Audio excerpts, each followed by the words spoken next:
Imagine being in a moment where your entire nation is on the brink of collapse. Your king, who brought decades of peace and prosperity, has just died. The enemies are closing in. People are panicking. Streets are filled with whispers of war and betrayal. And right in the middle of the storm, one man is about to witness something that will change the course of human history. That man is Isaiah. But this isn't just a historical prophet we're talking about. This is the man whose words were so powerful, so precise, that Jesus himself quoted him more than any other Old Testament voice.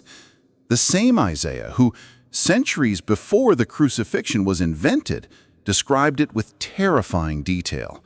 The same man who foretold the virgin birth hundreds of years before it happened.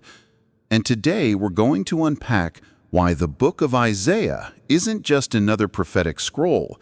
It's a divine code, written not just for the past, but for our generation.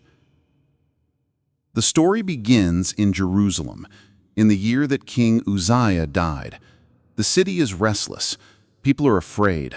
The long reign of Uzziah had given them safety, but now everything feels uncertain. The streets buzz with anxiety. People wonder, will we survive? Can we trust the next king, or has God turned away from us? And then there's Isaiah, a young priest, probably no older than 30 from a respected family line. He's seen the rituals, heard the sacred songs, been raised around the temple. But lately something's been gnawing at him. Corruption is spreading. Even the priests, once symbols of righteousness, seem more interested in power than purity. One evening, as a cold wind howls through the narrow windows of the temple chamber, Isaiah sits in silence, trying to pray. The room is dim, lit only by flickering candles. His heart is heavy. There's something in the air, like a storm is coming. He doesn't know what, but he feels it, deeply. Suddenly, the silence is broken. "Brother Isaiah!" a voice yells. It's Jeremiah, his close friend, bursting into the room with fear in his eyes. "The Assyrians are moving. They say without Uzziah we're easy prey." Isaiah doesn't answer immediately. He just breathes deeply and asks, "And our people, what are they doing?" Jeremiah lowers his head. They're scared. Some want to make alliances with nations that worship other gods. Isaiah's face darkens. "We've forgotten who protects us," he whispers. "Our salvation doesn't lie in deals with idols. We must return to the God of our fathers." "But who will listen?" Jeremiah asks, his voice almost breaking. Isaiah doesn't answer, not because he doesn't know, but because he knows exactly what's coming, and it terrifies him. Later that evening, Isaiah walks through the streets of Jerusalem.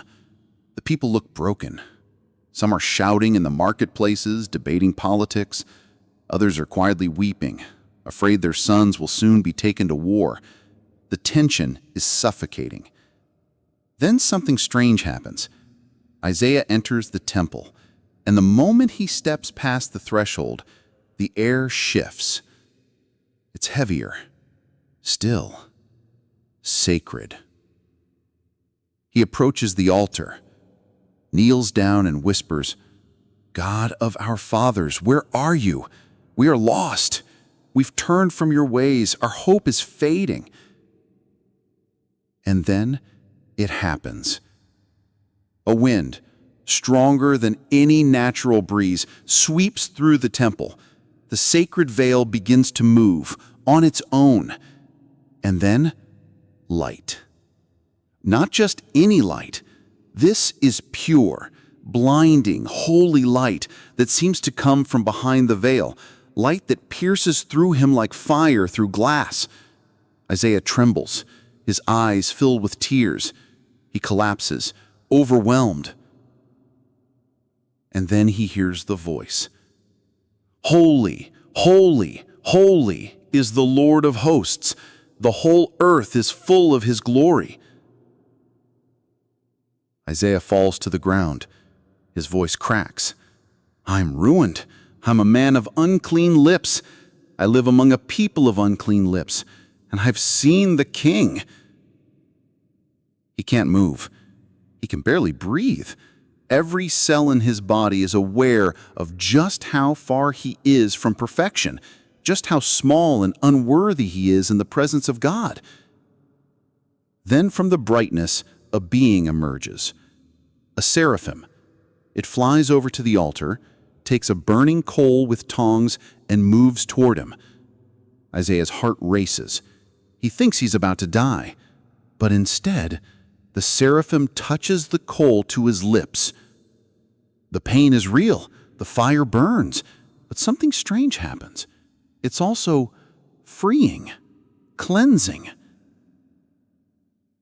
The voice speaks again, calm yet filled with authority. This coal has touched your lips. Your guilt is taken away.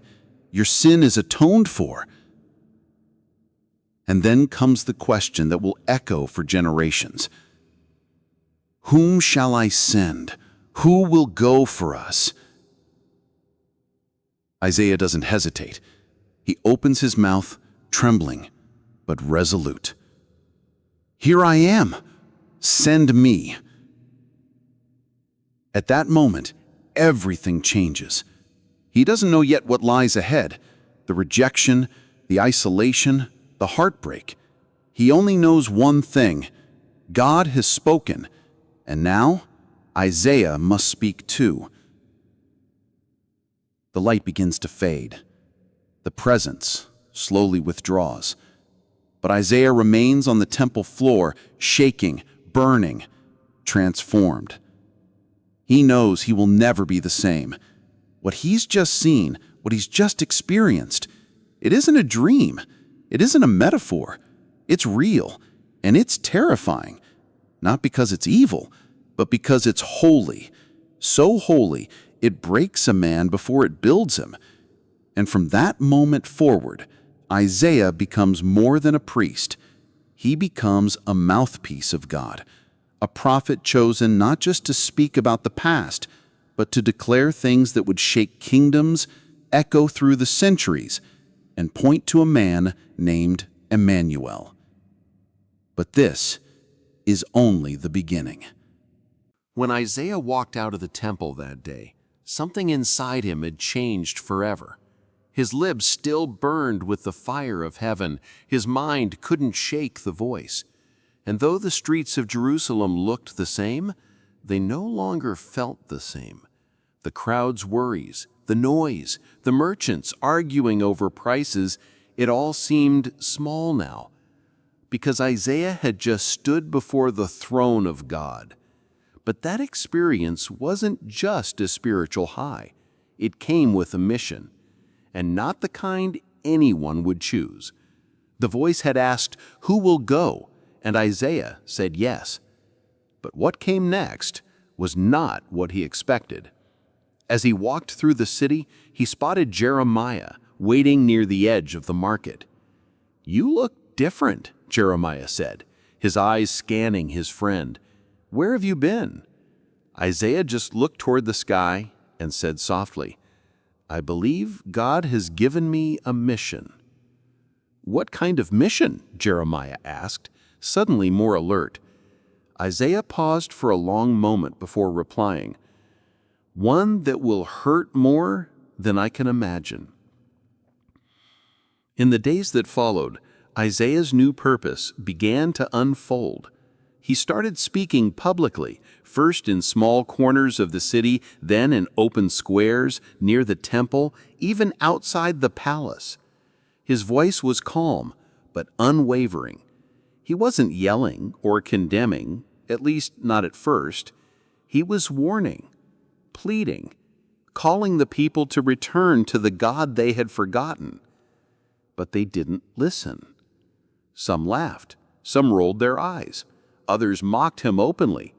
"Another doomsday preacher," one man grunted as Isaiah spoke of judgment. "We don't need prophets, we need warriors, we need allies. Assyria's at our gates."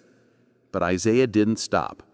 He spoke of hardened hearts, blind eyes, deaf ears, of a people who would refuse to hear the truth even when it stood right in front of them. And he warned them, if they didn't turn back, their cities would be ruined, their homes abandoned, their fields left in waste. Jeremiah watched as the crowd slowly turned hostile. "They're not ready to hear you," he whispered, grabbing Isaiah's arm. "Let's go." As they walked away, Isaiah looked back. Something in his gut told him this was just the beginning of a long and painful road.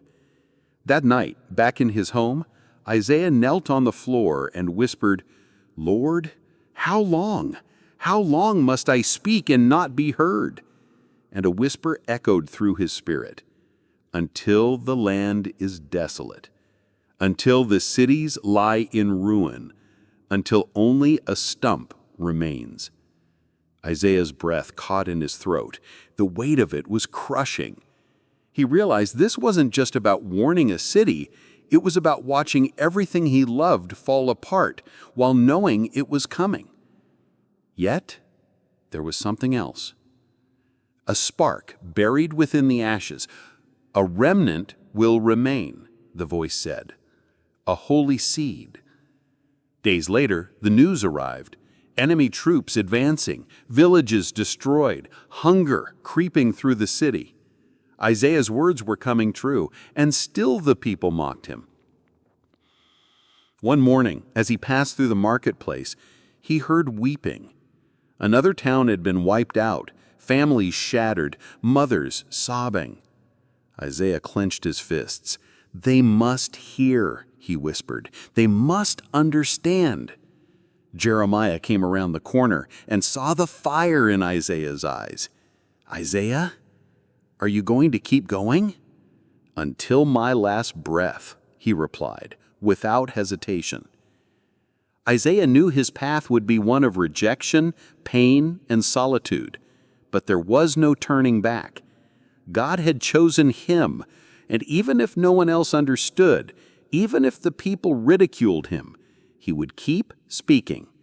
Then came the moment that truly tested him. Isaiah was summoned to the palace. The new king, Ahaz, sat on the throne, young, afraid, and visibly shaken. Israel and Syria had formed an alliance, and they were threatening to invade Judah. The pressure was immense. Political tension filled the room. "Isaiah," King Ahaz called out, his voice trembling, "what does your God say? We're surrounded. My heart is filled with fear." Isaiah took a breath and stepped forward. "Do not fear the two smoldering stubs of firewood. God is still in control." Ahaz stared at him. "But they're already at our gates. What kind of sign will your God give me?" Isaiah didn't flinch.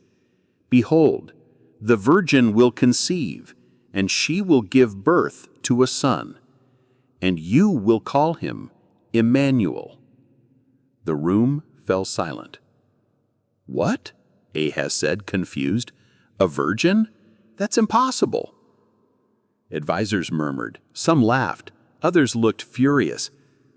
"This makes no sense," one snapped. "He's speaking in riddles." Even Jeremiah, standing by Isaiah's side, looked stunned. "Are you sure of what you heard?" he whispered. Isaiah nodded. "I'm sure." As they left the palace, the murmurs turned into whispers across the city. "A child from a virgin? Has Isaiah lost his mind?" Some mocked, some scoffed, others began to insult him directly. But Isaiah, he just walked forward. Later that night, Isaiah fell to his knees again, trembling. "Lord," he whispered, "why show me things I can't even understand? Why speak to me of signs so mysterious?" There was no answer, just silence. And in that silence, another vision. He saw a woman, bathed in light, her belly growing, and in her arms, a child. Isaiah's lips trembled. "Emmanuel," he whispered. Tears filled his eyes. The vision vanished, and Isaiah was left there, breathless, shaken, and more convinced than ever. This was not just prophecy. This was destiny. In the days that followed Isaiah's stunning prophecy about the virgin birth, the atmosphere in Jerusalem only grew more intense. Fear of invasion hung over the city like a thick cloud. Every sunrise brought new rumors, more towns falling, more soldiers marching, more whispers of betrayal and collapse. But in the middle of it all, Isaiah kept going. He didn't stop speaking. He didn't soften the message. In fact, he stood right in the center of the city square one cold morning and lifted his voice for all to hear. "Listen, people of Judah, the Lord himself will give you a sign. The virgin shall conceive and bear a son, and he shall be called Emmanuel, God with us." Some people stopped, intrigued, but most, they shook their heads, scoffed, walked away. From the back of the crowd, a man yelled, "Ah, it's the dreaming prophet again, come to scare us with doom and fairy tales." Another joined in, bitter and angry. "Emmanuel? What kind of God allows all this suffering?" But Isaiah stood firm. "Even in despair there is hope," he shouted. "Even when God seems silent, he has not abandoned us. This child will be the proof. God is with us." Jeremiah rushed to his side, pulling on his sleeve. "Isaiah," he whispered urgently, "they're not just laughing anymore, they're angry. Some of them hate you." "I know," Isaiah said, closing his eyes, "but if God tells me to speak, I will speak. Even if no one believes, his word will not return empty." That night, Isaiah sat around the table with his family. His wife and their children gathered close. His voice trembled as he spoke, not as a prophet, but as a father. "My children," he said, "they say I'm mad. They mock me. But I want you to know, I believe every word God has given me. One day, this child, Emmanuel, he will come, and he will change everything." His wife gently took his hand. "I believe you," she whispered. "I always have." Isaiah smiled through tears, but deep down, he knew this wasn't the end of the rejection. It was only the beginning. And sure enough, a few days later, a group of religious leaders stormed into the temple, their faces hard, their tone sharp. "Isaiah," the eldest said, "you must stop. You're filling the people's heads with false hope. They're suffering enough already." "These words are not mine," Isaiah answered. "They are from the Lord of hosts. If he sends me to proclaim hope, then I will proclaim it." The man sneered. "Then may your God protect you, because the people are done with empty promises." As they walked away, Isaiah remained there alone, eyes fixed on the altar. "Lord," he whispered, "I'm tired. My heart aches, but I will not back down." That night, sleep escaped him again. But as he drifted between exhaustion and prayer, a new image formed in his mind, a dream, a vision. He saw a small boy running among olive trees, smiling, peaceful, glowing with an otherworldly light. "Emmanuel," Isaiah breathed, waking with tears on his face. But yet he knew that child was only the beginning. The sign of the virgin birth was just the start. Something greater, something far more difficult was still coming. Jerusalem continued to fall deeper into crisis. Threats loomed on every border. Hunger began creeping into the streets. Isaiah rose before sunrise every morning and climbed the same hill near the city to pray. "Lord," he whispered toward the dark sky, "you see everything. We're at the edge. give us a word, give us a light." And that morning, the heavens answered. He saw another vision, clearer than ever before. A child, but not just any child. This one was different, glorious, majestic. And then a voice, firm and full of power. "For unto us a child is born, unto us a son is given, and the government shall be upon his shoulders, and his name shall be called Wonderful Counselor, Mighty God, Everlasting Father, Prince of Peace." Isaiah's heart exploded in his chest. He ran down the hill, bursting into the city square. People were gathering. He didn't hesitate. "Listen, Judah, there is hope. A child will be born, a ruler like no other, a bringer of peace. His name shall be called Wonderful Counselor, Mighty God, Everlasting Father, Prince of Peace." At first, silence, then murmurs. Another merchant folded his arms. "A second child now? Wasn't Emmanuel enough?" A woman holding her baby asked, When will this child come, Isaiah? We're tired of waiting." Isaiah took a deep breath. "I don't know when, but I know this: God fulfills what he promises." Jeremiah pulled him aside again, looking more worried than ever. "Isaiah, every time you speak, it's like you're splitting the people. Some believe you, but many want you silenced." "I can't stay silent," Isaiah replied, clenching his fists. "The message isn't mine." But that night, alone in his bed, the words echoed in his mind: "Prince of Peace, Mighty God, Everlasting Father." "How?" he whispered. "How can a child bear such titles? Who is this child? Who could possibly carry that kind of authority?" In the following days, the tension only got worse. The priests began circulating rumors. "Isaiah's gone mad. His visions are delusions. He's cracking under pressure." Then one afternoon, as Isaiah walked the temple halls, a group of priests confronted him directly. "Isaiah," the eldest said, snapping, "enough with these children and strange prophecies. You're confusing people. You're causing unrest." "I'm proclaiming the truth," Isaiah replied, his voice calm but sharp. "Truth? What kind of God promises salvation through a child? Where's the army? Where's the king we need?"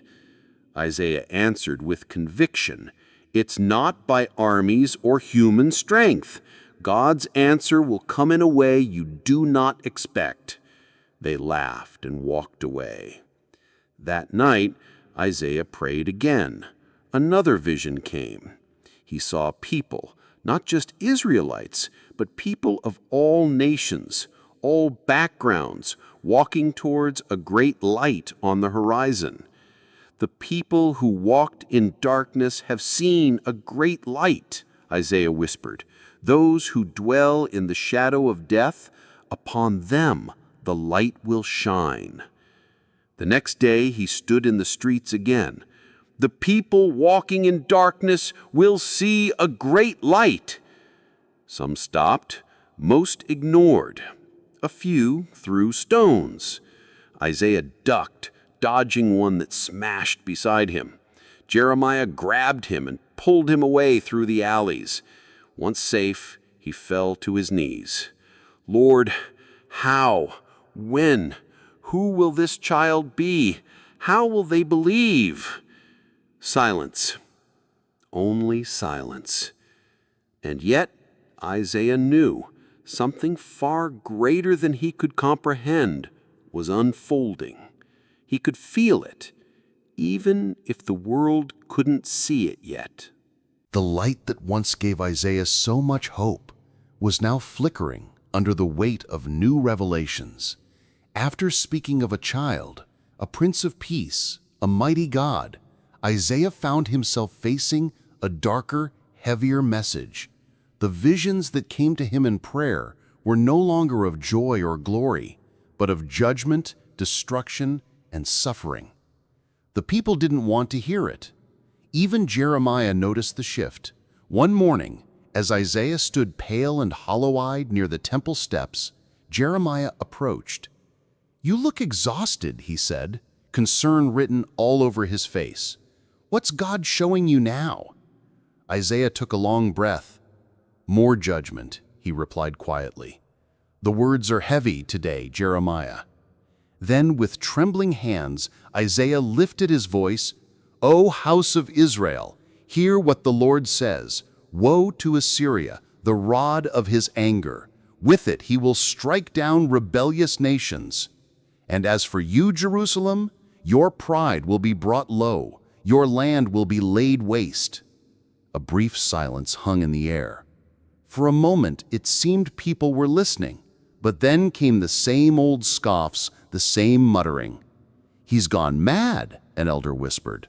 "Always doom and destruction. Where's the mercy? Where's the God of our ancestors?"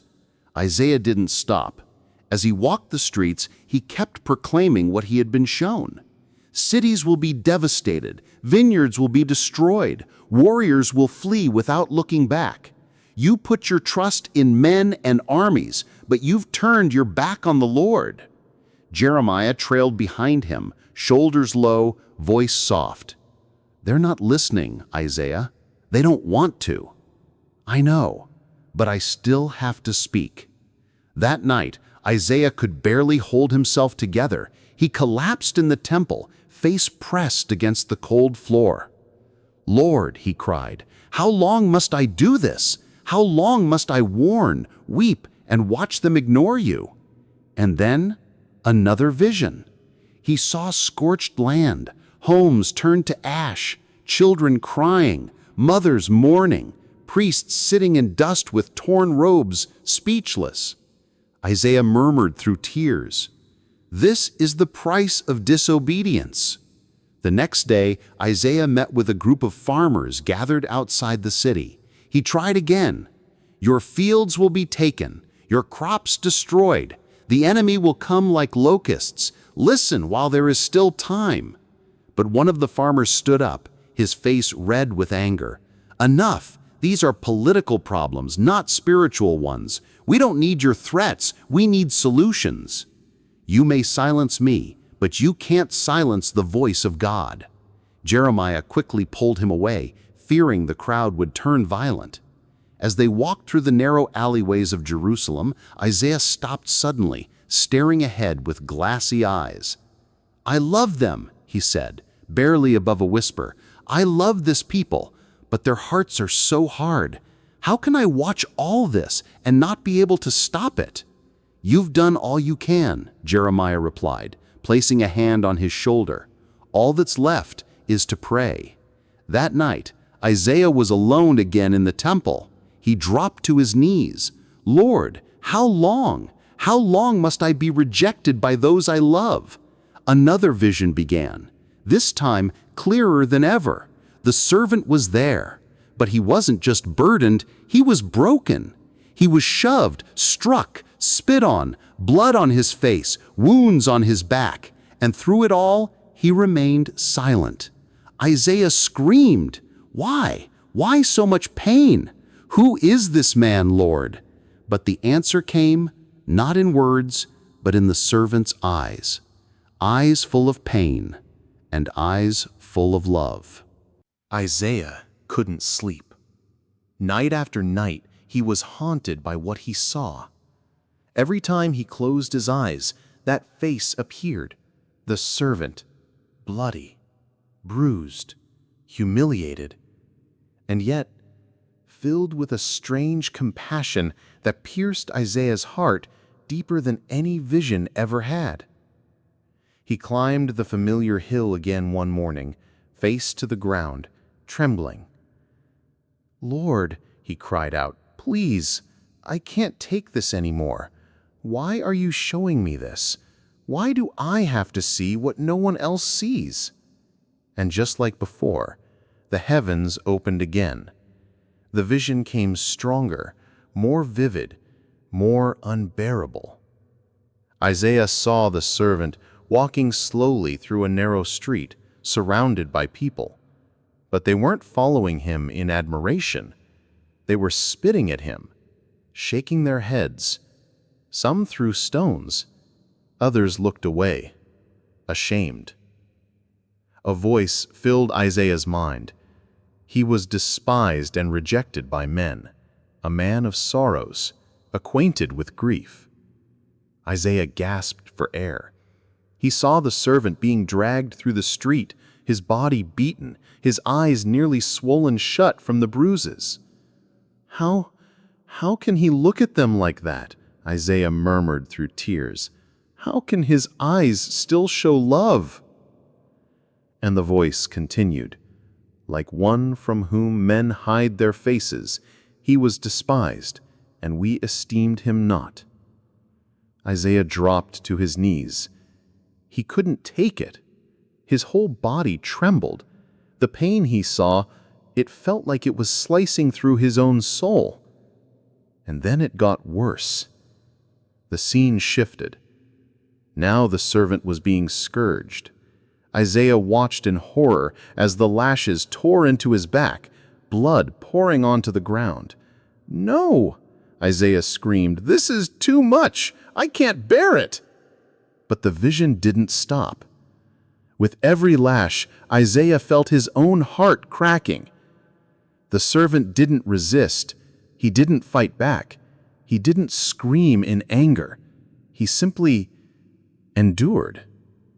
And the voice returned. "Surely, he took up our pain and bore our suffering. Yet we considered him punished by God, stricken and afflicted." Isaiah shook his head, sobbing. No, this can't be punishment for his sins. This is too cruel." Then came the final blow. Isaiah saw the servant being led away. He couldn't see where, but the sound of mocking voices and weeping women filled the air. And the voice declared, "He was pierced for our transgressions, crushed for our iniquities.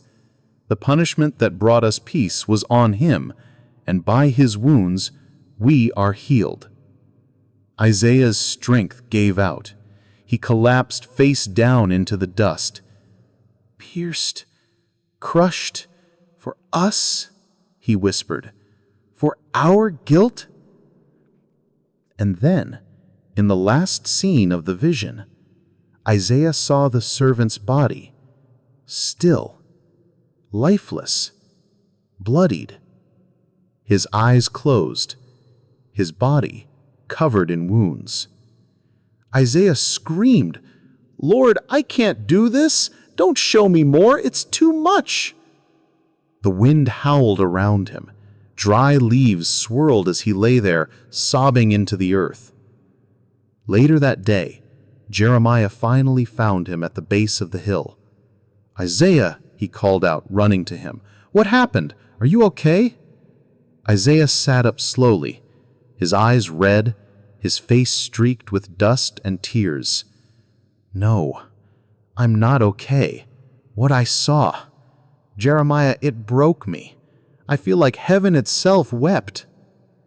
They walked in silence. That night, Isaiah shut himself in his writing room. Hands trembling, he took out his scroll and dipped his pen. He began to write every word he could remember, every image he had seen. He was pierced for our transgressions. He was crushed for our iniquities. The punishment that brought us peace was on him, and by his wounds we are healed. The words flowed like a flood.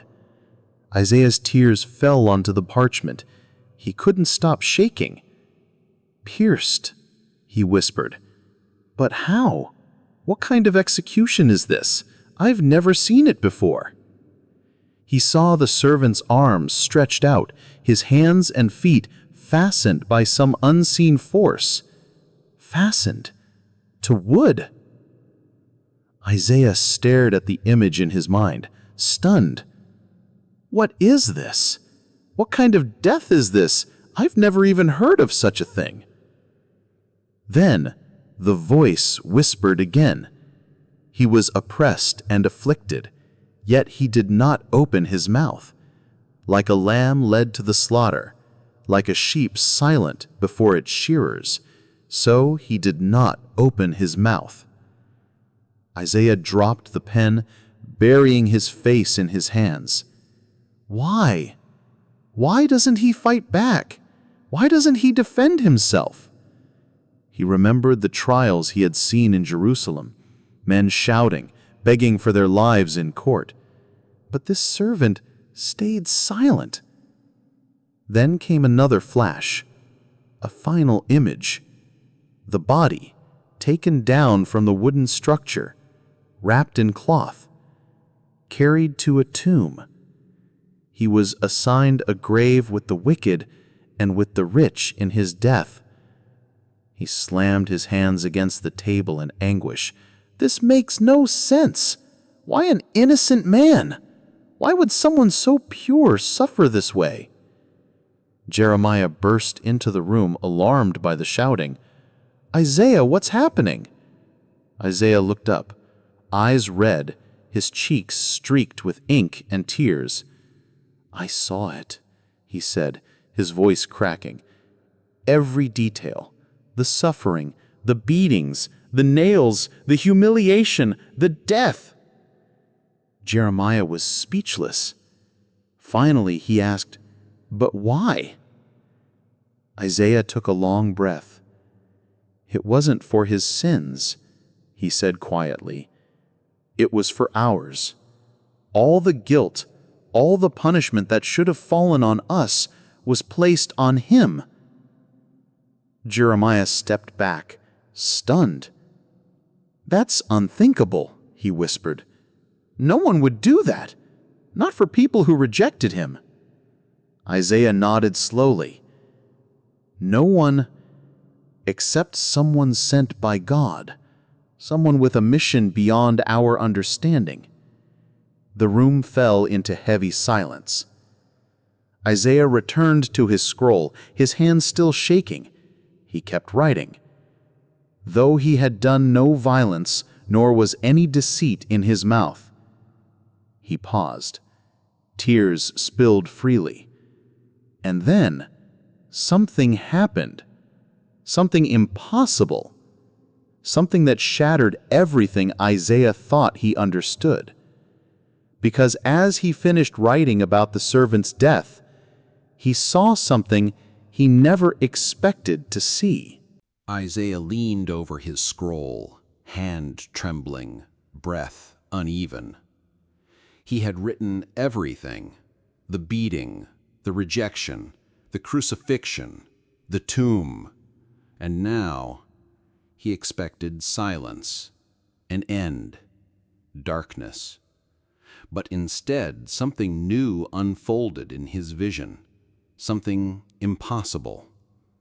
Isaiah saw light. Soft at first, like the first whisper of dawn, then brighter, warmer, stronger. And then from within the tomb the servant stood, alive. Isaiah gasped, nearly knocking over the ink on his table. He saw the servant stepping out, his wounds still there but transformed, glorious, his face no longer twisted in pain but shining with purpose, victory, peace. And a voice rang out, clear, triumphant, thundering through Isaiah's soul. After he has suffered, he will see the light of life and be satisfied. Isaiah fell to the floor, overcome by awe. He's alive, he whispered. He's alive. He scrambled back to the scroll, adding the next words. Though it was the Lord's will to crush him and cause him to suffer, yet he will see his offspring and prolong his days, and the will of the Lord will prosper in his hand. Jeremiah rushed in, startled by the noise. What is it? Another vision? Isaiah turned, eyes glowing with a fire Jeremiah had never seen before. He rose, Jeremiah, he said. The servant lives. Death didn't win. Jeremiah's jaw dropped. What are you saying? Isaiah turned the scroll toward him, pointing to the words with ink-stained fingers. "Look, the suffering was real. The death was brutal. But that wasn't the end. He came back. He defeated death." Jeremiah slowly sat down, reading the lines aloud, stunned. "And he shall divide the spoils with the strong, because he poured out his soul unto death." He looked up. "Isaiah, this changes everything." Isaiah nodded, tears slipping silently down his face. "I know." Over the next few days, Isaiah barely left his chamber. He wrote constantly. Every detail, every image, every word from heaven. It was as if the entire scroll of prophecy was bursting open to reveal the ultimate secret. The servant wasn't just a messenger. He wasn't just a prophet. He was the plan. The plan from before the foundation of the world. The one who would take all the darkness of mankind and then rise again, shattering death itself. And more than that, Isaiah saw something else. A kingdom. But not like the ones he knew. No chariots, no swords, no palaces of gold. This was a kingdom of hearts, of healing, of justice that ran deeper than laws, of peace that extended beyond borders. One evening, as Isaiah stood under a star-filled sky, Jeremiah joined him quietly. "They still don't believe you," Jeremiah said. "I know." "They mock your scrolls." "I know." "They say you speak madness." Isaiah turned to him with a soft smile. "But I have seen something they haven't. I've seen the end of the story." "And what is it?" Jeremiah asked, almost afraid of the answer. Isaiah turned back to the stars, lifting his voice. "The wolf will live with the lamb. The leopard will lie down with the goat. The child will play near the cobra's den and will not be harmed. For the earth will be full of the knowledge of the Lord as the waters cover the sea." Jeremiah stood still, trying to imagine it. "No more war?" he asked. "No more pain?" Isaiah closed his eyes. "No more tears," he whispered, "because the servant will return, not to suffer, but to reign." Jeremiah was silent for a long time. Then he said, "But when? When will he come? How will we know?" Isaiah thought for a moment. "He will come quietly, I think. Not like the kings we know. But those who have eyes to see and ears to hear, they'll recognize him." He turned to Jeremiah and placed a hand on his shoulder. "And when they see him, they'll remember these words." The next morning, Isaiah walked once more through the city gates. People still avoided him. Some still cursed under their breath. But he didn't mind, because something had changed. He no longer feared rejection, no longer feared death, because he had seen the face of the one who defeated it. He had seen the one who would one day gather the nations like children into his arms, who would take the shame of the world and turn it into glory.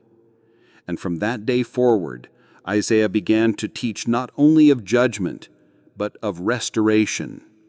He would say to anyone who'd listen, "Comfort, O comfort my people, says your God. Speak tenderly to Jerusalem. Her hard service has been completed. Her sin has been paid for." People would ask, "What do you mean?" Isaiah would smile. "There is one coming who has already paid the price." And when they asked how he could be sure, he would simply say, "Because I saw him, the one they will pierce, the one they will bury, the one who will rise." Years passed. Isaiah grew older. His hair turned white. His voice, once thunderous in the streets, grew softer, yet somehow even more powerful. He still walked the temple courts, still prayed every morning before the sun rose, still wrote, still wept. But now, when people passed him, they looked at him differently, not with reverence, not with fear, but with a kind of unease, as if they knew he saw something they could not. Children whispered that he could read hearts. Soldiers said he'd gone mad. Priests grew uneasy when he entered the courts. And yet, his words endured. The scrolls he left behind began to circulate among the faithful, not just because of the warnings of judgment, but because of the promise that something greater was coming, that someone greater was coming, someone who would be called Emmanuel, God with us, someone who would be both lion and lamb, a warrior and a sacrifice. One morning, Isaiah stood on the same hill where it had all begun, where he had once cried out, "Woe is me," after seeing the Lord on his throne. He stood silently for a long time, watching the sunrise over Jerusalem. He spoke softly, "Lord, I've done what you asked. I've spoken what you showed me, and now I am ready."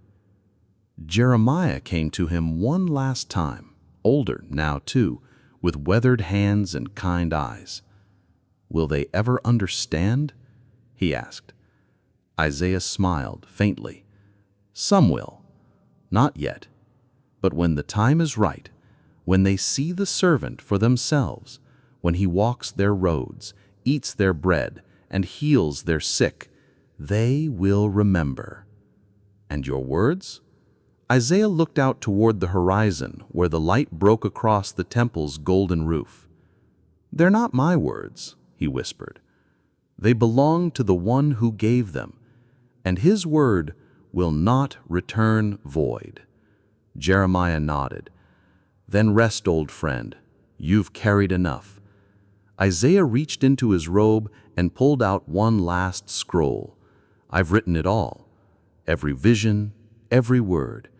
I don't understand it all yet, but someone will." He handed it to Jeremiah. "When the servant comes, he will fulfill every word, even the ones I don't yet understand." Jeremiah held the scroll tightly, with tears in his eyes. "And when that day comes," Isaiah said, looking up toward the heavens, "he will be called Wonderful Counselor, Mighty God, Everlasting Father, Prince of Peace." Then, with slow steps, Isaiah walked down the hill for the last time. And just like that, the prophet was gone. But his words remained, hidden in the scrolls, whispered among the faithful, carried through the centuries by those who dared to hope. And one day, in a quiet village called Nazareth, a boy would grow up reading those scrolls. He would read of a servant who would suffer. He would read of a king who would come in peace. He would read of a man pierced for our sins, crushed for our guilt. And as he read, he would recognize himself. Because the words Isaiah once wrote in trembling hands under torchlight were never just prophecy. They were biography. They were destiny. And when that man, Jesus of Nazareth, stepped onto the world stage, the scroll of Isaiah was handed to him in a synagogue one Sabbath. He unrolled it carefully, found the place where it was written, "The Spirit of the Lord is upon me, because he has anointed me to proclaim good news to the poor, to bind up the brokenhearted, to proclaim liberty to the captives." And then he looked up, with the same fire in his eyes that Isaiah saw in a vision. And he said, "Today this scripture is fulfilled in your hearing." The room fell silent. Some trembled. Some scoffed. But those who had ears to hear understood. Isaiah had spoken of him, the servant, the king, the crucified, the risen, and now the returning. Because the scroll is not finished, not yet, there is still a promise, still a kingdom to come, still a time when every tear will be wiped away, every sword will be broken, and every nation will bow, not in fear, but in awe. So remember Isaiah's words, not just the ones about judgment, but the ones about hope. Because the most terrifying thing about the book of Isaiah isn't its warnings. It's that every one of them came true. And the most beautiful thing? So will every promise.